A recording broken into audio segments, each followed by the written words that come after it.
पहचान पत्र को लेकर एक महत्वपूर्ण बैठक आपने की है, करीब 2 घंटे बैठक चली है।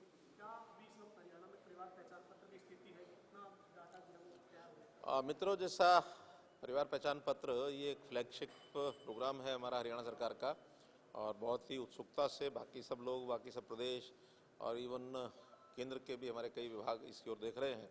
लेकिन इसको हम निरंतर एक ही कदम आगे बढ़ा रहे हैं। अभी तक जो वेरिफिकेशन का काम है, 3rd फेज़ का प्राय पूरा हो गया है, और अभी 4th फेज़ के जो नाम हैं 75,000 से लेकर के 1 लाख रुपए तक जिनकी सेल्फ डिक्लेयर्ड इनकम है, वो भी आज पुश हो जाएगा और उस पर भी काम शुरू हो जाएगा।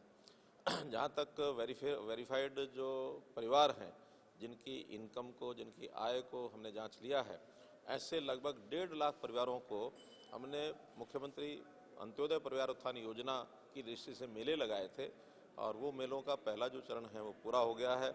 90,000 के लगभग परिवारों के लोगों ने उसमें भाग लिया है। उनको सबको किसी न किसी स्कीम के माध्यम से उनकी आय बढ़े, ये योजना डिपार्टमेंट के अनुसार भी, और कुछ बैंकों से जिनसे लोन लेना उसके हिसाब से भी उनको सबको और वेरीफाई करके और उस काम को, प्रोसेस को चालू कर दिया है। काफ़ी लोगों के तो लोन सैंक्शन भी हो गए, लगभग 14,000 परिवारों के लोन सैंक्शन हो गए हैं। बैंकों ने उसको डिस्ट्रीब्यूट करना शुरू कर दिया है। 2nd फेज़ इसका 7 जनवरी से शुरू होगा और वो जनवरी के आखिर तक चलेगा। तब तक और भी परिवार जो आइडेंटिफाई हो जाएंगे, उन सब परिवारों को भी उसमें बुलाया जाएगा।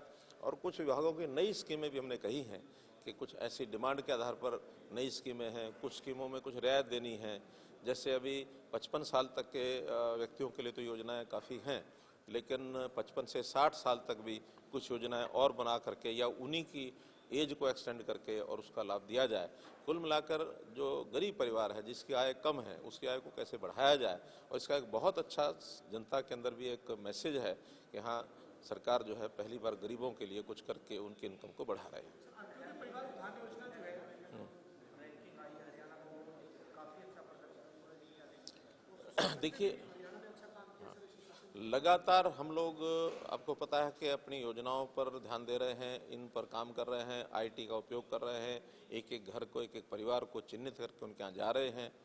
भले ही हमारा प्रचार उतना ज़्यादा ना हो जैसे कुछ पड़ोस के प्रदेश भी करते रहते हैं, तो प्रचार की बजाय यानी गवर्नेंस के ऊपर पूरा ध्यान करना, ये हमारा हेतु है, प्राथमिकता है।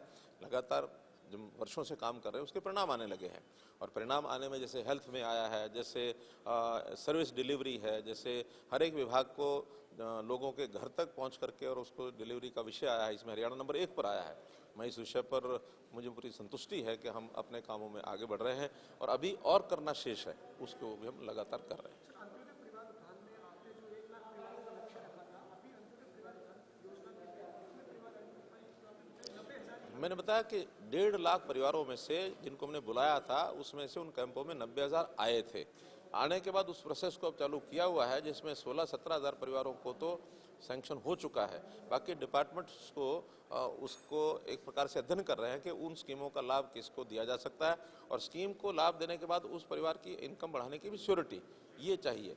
कई बार लोग स्कीम का लाभ शुरू में तो ले लेते हैं, बाद में उस पर खरा नहीं उतरते हैं, तो इसलिए ये सब चीज़ें बहुत ही जिसको कहना चाहिए बारीकी से उसका अध्ययन करने के बाद इसको सैंक्शन करते हैं।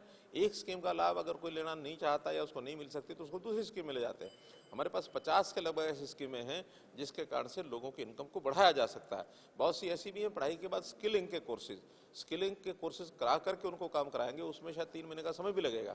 ये एक लगातार चलने वाला प्रोसेस है, कोई वन टाइम प्रोसेस नहीं है, ये लगातार चलेगा। और 31 मार्च तक हम ऐसा मान के चल रहे हैं कि 1 लाख परिवारों को ज़रूर इसका लाभ पहुंचा पाएंगे। इसके बाद अगले वर्ष में नया टारगेट हम रखेंगे।